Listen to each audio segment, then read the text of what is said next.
ठीक है, चलो देखो, तो आज का टॉपिक है माइटोकॉन्ड्रिया। ठीक है, mitochondria single membrane double membrane है? डबल। कैसे है ये? Double membrane structure, double membrane structure. ठीक है, मेम्ब्रेन के नाम outer, outer membrane. Outer membrane कैसी होती है?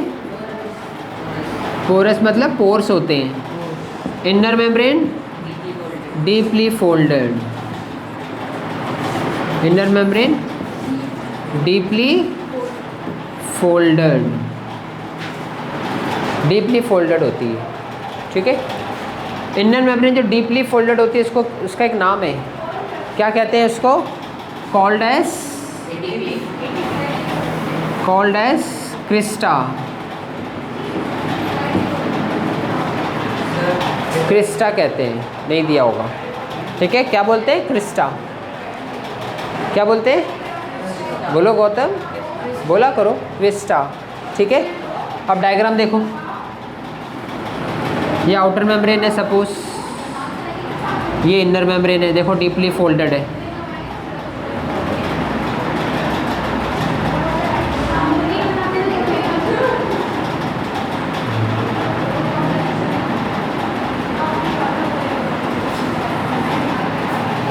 है ना, इनर मेम्ब्रेन डीपली फोल्डेड, ये आउटर मेम्ब्रेन, ये इनर मेम्ब्रेन, और इनर मेम्ब्रेन कैसी है?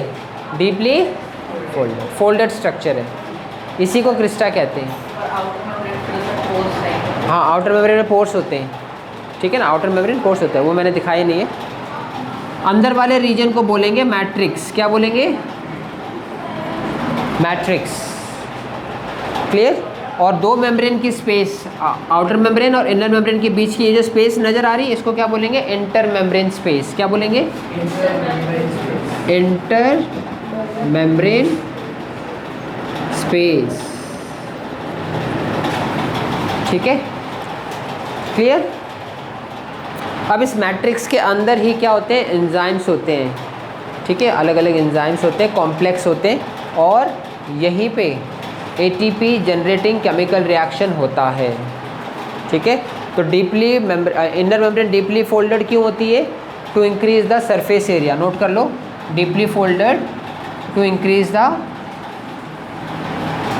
Surface area, to increase the surface area for ATP generating chemical reaction. किसके लिए सरफेस एरिया बढ़ा रही है? एटीपी जनरेटिंग केमिकल रिएक्शन के लिए। To increase surface area for ATP generating chemical reaction के लिए, केमिकल रिएक्शन। ये एग्जाम में आता है, why inner membrane of mitochondria is deeply folded. तो आंसर ये लिखोगे, to increase the surface area so that ATP generating chemical reaction can takes place. Clear?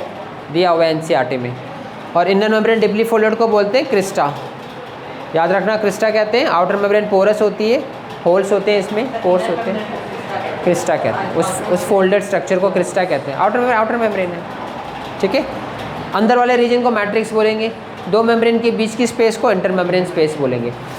अच्छा, इस मैट्रिक्स में आपको और क्या नज़र आएगा? डीएनए नज़र आएगा। माइटोकॉन्ड्रिया का अपना खुद का जेनेटिक मटेरियल होता है। ठीक है ना, clear? It has its own क्या? DNA and ribosome. इसके पास अपने खुद के क्या होते हैं? डीएनए होता है एंड राइबोसोम। और राइबोसोम कौन सा टाइप का होता है इसमें? 70S की 80S? 70S वाला। कौन सा टाइप का होता है?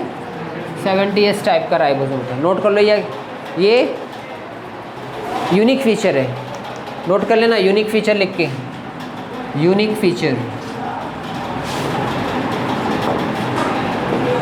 किसका? माइटोकॉन्ड्रिया का। यूनिक क्योंकि सब में नहीं होते ना ये।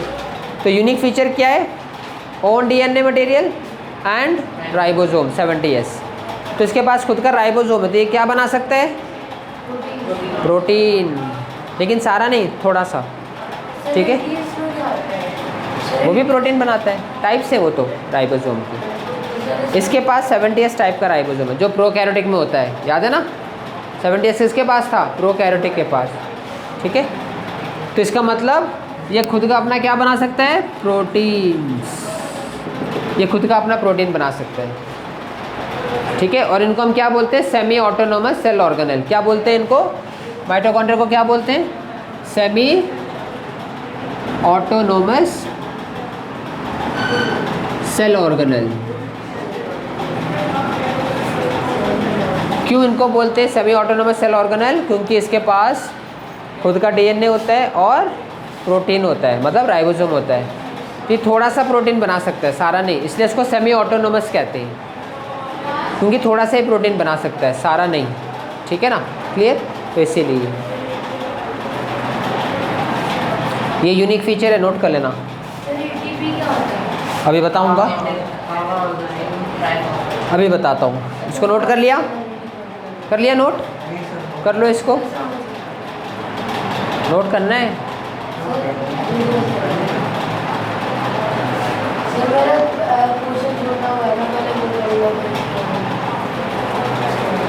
ठीक है, रब कर रहा हूँ मैं।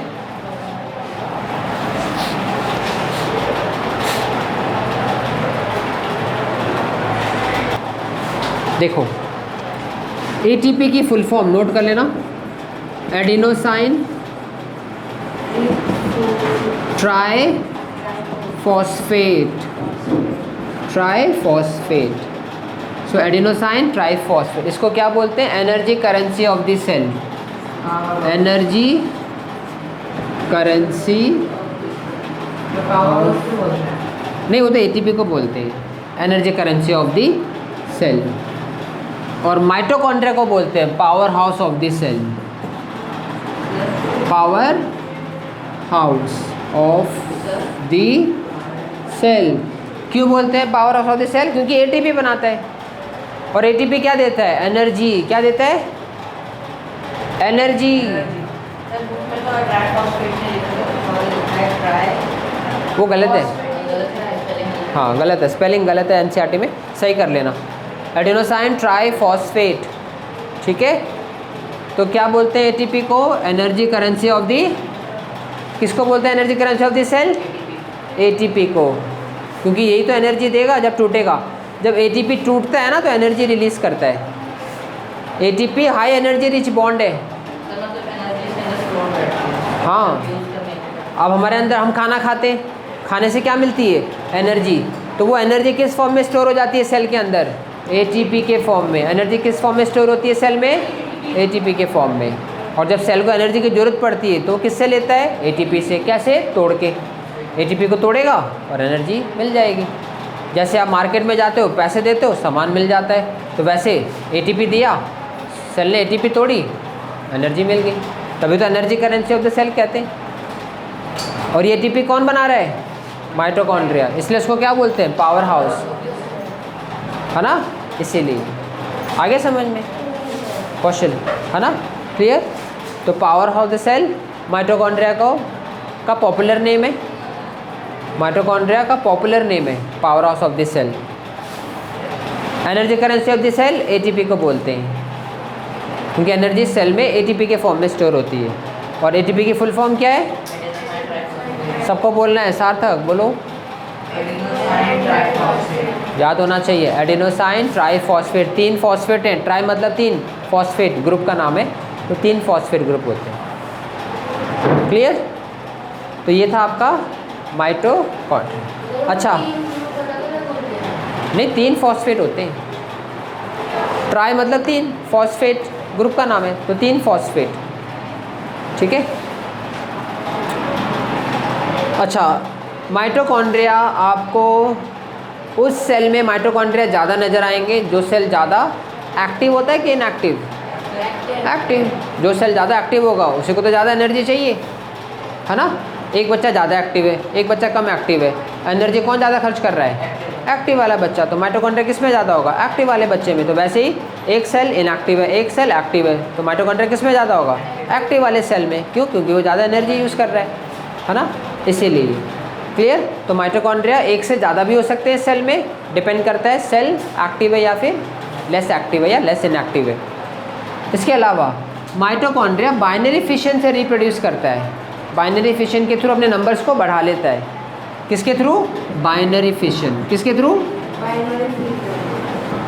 तो बाइनरी फिशन से ये रिप्रोड्यूस करता है, मतलब अपने नंबर्स को बढ़ा लेता है, 1 से 2, 2 से 4, इसको हाँ इसको बोलते हैं बाइनरी फिशन। एक माइटोकॉन्ड्रिया से 2 बन जाएंगे, 2 से 4 बन जाए, हाँ जैसे अमीबा करता है, पढ़ा था ना binary fission, shown in amoeba. तो ये था माइटोकॉन्ड्रिया के बारे में कंप्लीट। चले आगे, माइटोकॉन्ड्रिया कंप्लीट हो गया। स्ट्रक्चर से क्वेश्चन आता है, एटीपी से क्वेश्चन आता है, और सेमी ऑटोनोमस किसको बोलते हैं? माइटोकॉन्ड्रिया को। क्यों बोलते हैं? क्योंकि खुद का डीएनए और प्रोटीन बनाता है, लेकिन पूरा प्रोटीन नहीं बनाता, थोड़ा सा बनाता है, बाकी के लिए तो उसको डिपेंड होना पड़ता है। एटीपी, एनर्जी प्रोडक्शन, है ना, एनर्जी प्रोडक्शन। नेक्स्ट है प्लास्टिड्स। नेक्स्ट है, तो नेक्स्ट सेल ऑर्गेनल है प्लास्टिड्स। सुनो ध्यान से,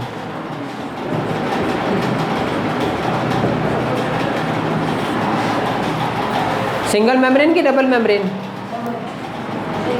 डबल। माइटो और ये दोनों डबल मेम्ब्रेन है, डबल मेम्ब्रेन स्ट्रक्चर में। न्यूक्लियस में है, बाकी में नहीं है। ईआर में सिंगल है, गोल्जी में सिंगल है, लाइसोसोम में सिंगल है ना, राइबोसोम में तो होती ही नहीं है। डबल मेम्ब्रेन स्ट्रक्चर है ये। प्लास्टिड्स किस में मिलेगा आपको? एनिमल में कि प्लांट्स में, या दोनों में? प्लांट्स में। पी से प्लास्टिड, पी से plant. Found only in plants, हाँ ओनली इन प्लांट्स। किस में मिलेगा? फाउंड ओनली या present only in, found only in plants, ठीक है।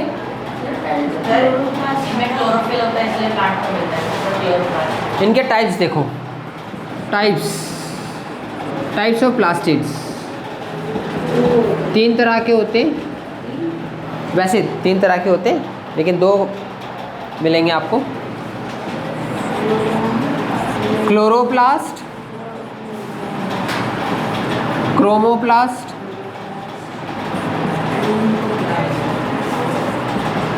And leucoplast.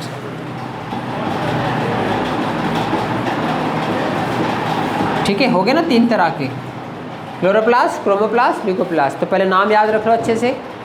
कितने टाइप्स के होते हैं? नाम बताओ, सभी को बोलना है, सार्थक नहीं बोल रहे। क्लोरोप्लास्ट, ऑर्डर से, chloroplast, chromoplast, leucoplast. Chloroplast contains chlorophyll, तो कलर कैसा हो जाएगा? ग्रीन। क्रोमोप्लास्ट कलरफुल, मतलब कलर पिगमेंट्स होते हैं, ज़ैंथोफिल, ये पिगमेंट्स के नाम है, ज़ैंथोफिल, कैरोटीन, ठीक है। और इसका कलर होता है colourful, yellow, orange, red, orange reddish. ये पिगमेंट के नाम है ना, जैसे क्लोरोफिल पिगमेंट है, ग्रीन कलर पिगमेंट क्लोरोफिल, वैसे ये पिगमेंट्स हैं, यही तो कलर देते हैं, yellow, orange, reddish. Leucoplast no pigment, कोई पिगमेंट नहीं है इसमें, कोई पिगमेंट नहीं है, इसलिए ये कलरलेस है। हाँ तो कलरलेस वाइट एक ही बात, ब्लैक एंड वाइट नहीं, कलरलेस या वाइट। ल्यूको का मतलब ही वाइट होता है ना, तो इसलिए नो पिगमेंट, तो इसलिए कलरलेस है, मतलब वाइट। फंक्शन देखो, क्योंकि क्लोरोफिल है तो फोटोसिंथेसिस में हेल्प करेगा। फंक्शन फोटोसिंथेसिस,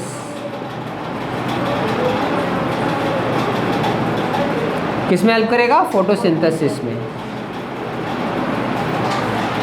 अब ये क्रोमोप्लास्ट, क्रोमो का मतलब कलरफुल होता है ना, अलग अलग कलर होते हैं इसमें, तो ये किस में फंक्शन परफॉर्म करता है? ये कलर देता है, किसको? फ्रूट्स को, फ्लावर्स को, है ना। So it gives colour to the fruits, ठीक है, vegetables, basically fruits and vegetables को कलर देता है। देखे ना, वेजिटेबल्स कलरफुल होते हैं, फ्रूट्स कलरफुल होते हैं, तो बेसिकली उनको ये कलर देता है। ल्यूकोप्लास्ट ये स्टोर करता है, स्टोरेज, ये स्टोरेज के लिए बना हुआ है। ठीक है, ये स्टोरेज के लिए बना हुआ है। अब क्या क्या स्टोर करता है अभी बताऊंगा मैं, इसको यहाँ तक नोट कर लो पहले। वेरी वेरी इंपॉर्टेंट है ये, बहुत बार एग्जाम में आता है, ध्यान रखना ही। ठीक है, अच्छे से याद करना है, इसको लर्न करना है। Yellow, orange, reddish. मैं ऊपर वाला रब कर रहा हूँ।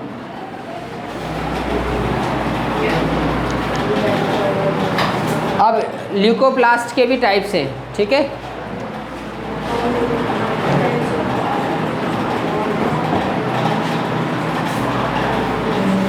बेस्ड ऑन स्टोरेज, अब क्या स्टोर करता है ये, उसके टाइप्स हैं, उसके अकॉर्डिंग इनके टाइप्स हैं। Amyloplast,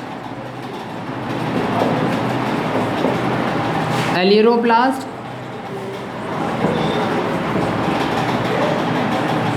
and elaioplast. ठीक है, अब ये क्या स्टोर करता है, स्टार्च। क्या करते हैं, अमाइलोप्लास्ट स्टार्च को स्टोर कर। किसके टाइप से, ये ल्यूकोप्लास्ट के, based on the storage starch को। ये किसको करता है, प्रोटीन्स।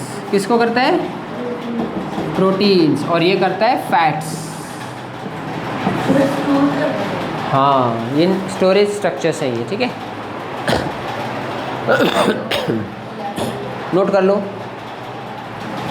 स्पेलिंग समझ में नहीं आ रही तो पूछ लेना। Aleuroplast, amyloplast, elaioplast. Starch, protein, fats को स्टोर करते हैं ये, ठीक है। अब हम देखेंगे क्लोरोप्लास्ट का स्ट्रक्चर। क्लोरोप्लास्ट का स्ट्रक्चर के बारे में थोड़ा सा बताया है और फिर ये कंप्लीट।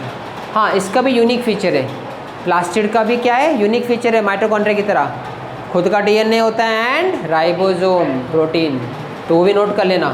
नोट 70 है, सेम माइटोकॉन्ड्रिया की तरह, तो नोट कर लो। It also has a unique feature, ये भी सेमी ऑटोनोमस सेल ऑर्गेनल है। तो आपसे क्वेश्चन पूछेगा, name two semi autonomous cell organelles, एक माइटोकॉन्ड्रिया एंड प्लास्टिड। आया हुआ है ये एग्जाम में, या फिर ऐसे आ जाएगा, name two cell organelles which have their own DNA, mitochondria and plastid, है ना। खुद के डीएनए देखो, क्योंकि डीएनए कहाँ होता है, न्यूक्लियस में, और किसी के पास नहीं होता। लेकिन ये दो सेल ऑर्गेनल ऐसे हैं जिनके पास अपने खुद के क्या है, डीएनए है, खुद का राइबोसोम है, तो प्रोटीन बना सकते हैं। तो ऐसे क्वेश्चन आते हैं, बहुत बार आए हुए एग्ज़ाम में। खुद का डीएनए किसके पास है, खुद का डीएनए और प्रोटीन किसके पास है, सेमी ऑटोनोमस किसको कहते हैं, है ना। या यूनिक फीचर बताओ माइटोकॉन्ड्रिया और प्लास्टिड के। ये सब का क्वेश्चन का आंसर एक ही है, माइटोकॉन्ड्रिया, प्लास्टिड, क्योंकि उसके बाद खुद का डीएनए, खुद के प्रोटीन, ये बना सकते हैं। और मैं बताने वाला था क्लोरोप्लास्ट का स्ट्रक्चर, तो यूनिक फीचर भी लिख लेना, सेम माइटोकॉन्ड्रिया की तरह। हाँ, ये समझ में आ गया। चलें आगे, रब कर दूँ, ठीक है। तो 3 टाइप्स के थे, chloroplast, chromoplast, leucoplast. Chloroplast, chlorophyll, green colour pigment, यही तो लीफ को ग्रीन कलर देता है, यही तो प्लांट में लीफ, यही तो प्लांट में प्लांट को ग्रीन कलर देता है, ठीक है। तो फोटोसिंथेसिस में हेल्प करता है। क्लोरोफिल का फंक्शन क्या है फोटोसिंथेसिस में, ये ट्रैप करता है सनलाइट एनर्जी को, ये सनलाइट को क्या करता है, ट्रैप कर लेता है, एब्जॉर्ब कर लेता है। क्रोमो मीन्स कलरफुल, ठीक है। तो ज़ैंथोफिल, कैरोटीन, ये पिगमेंट्स के नाम है। ज़ैंथोफिल येलो कलर का होता है, कैरोटीन ऑरेंज रेडिश कलर का होता है। गाजर कौन सा कलर की होती है, ऑरेंज रेडिश। और गाजर को क्या बोलते हैं इंग्लिश में, कैरेट। कैरेट से तो कैरोटीन वर्ड आया है, देखो आ गया ना समझ में। देखो कैरोटीन, ठीक है, कैरेट में तो प्रेजेंट होता है, इसलिए इसको कैरोटीन बोलते हैं। फ्रूट्स और वेजिटेबल्स को क्या करता है, ये कलर प्रोवाइड करता है। ल्यूकोप्लास्ट स्टोरेज स्ट्रक्चर है, नो पिगमेंट्स, वाइट होता है या कलरलेस, एंड स्टोरेज बॉडी है, ये स्टोरेज स्ट्रक्चर है। ये रे storage structure. Amyloplast, aleuroplast, elaioplast. Starch को स्टोर कर रहा है तो अमाइलोप्लास्ट, प्रोटीन को स्टोर कर रहा है तो एलिरोप्लास्ट, फैट को स्टोर कर रहा है तो इलायोप्लास्ट, ठीक है। अब आ जाते हैं क्लोरोप्लास्ट के स्ट्रक्चर पे और फिर ये भी कंप्लीट हो जाएगा। तो structure of chloroplast,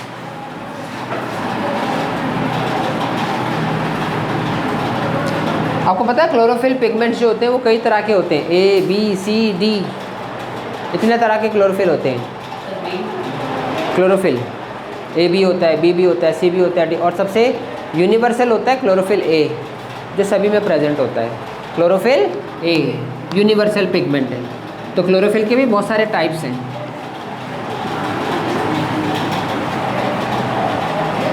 structure of chloroplast. तो देखो ये स्ट्रक्चर है क्लोरोप्लास्ट का, डबल मेम्ब्रेन स्ट्रक्चर है